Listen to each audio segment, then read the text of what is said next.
Paano i-connect ang Bemo Wi-Fi sa cellphone? So, eto madam ha, kaka-receive lang natin ng Bemo Packet Wi-Fi. So, ngayon, lalagyan ko siya ng SIM card. I'm using now Smart SIM card and then, tapusin niyo yung video na to kasi maglo-load tayo ng unlimited data sa Smart. 30 pesos, 1 day na yan. Ma'am, kung gusto mong i-check out ha, punta ka lang sa ating comment mo lang, ibibigay ko yung link sa'yo ng ating Bemo. Kasi tuwing nagla-live tayo, naka-discount yan. So, pag nag-red, hintayin lang natin siya mag-green. So, pag nag-green na siya, online, ready to connect na yan. So, ngayon, maglo-load lang ako sa smart SIM card ko. Unli data, 30 pesos, 1 day. Sulit siya guys kasi all sites and apps yung unli data na smart. So, sa mga nagtatanong, pwede ba yung smart?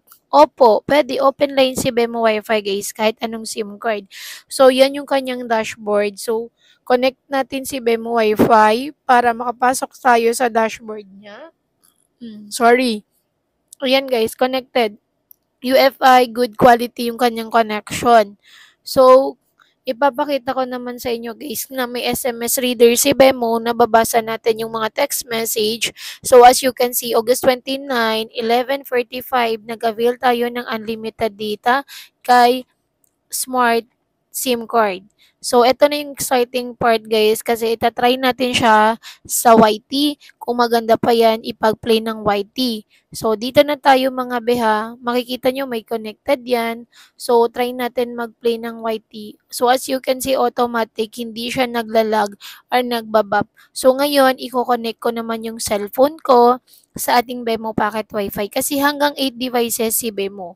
So, itatype nyo lang yung password. Yung password na sa likuran lang ni Bemo.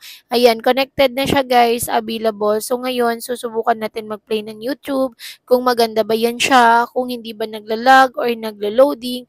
As you can see, automatic siyang nagpe-play. So, hintayin natin guys, hanap tayo ng video. So, ayan. As you can see, kitang-kita yan, nagpe-play. UFI yung Wi-Fi name ni Bemo, connected yan. Ganon siya ka-solid guys, si Bemo Wi-Fi. Plug and play lang siya mga beha.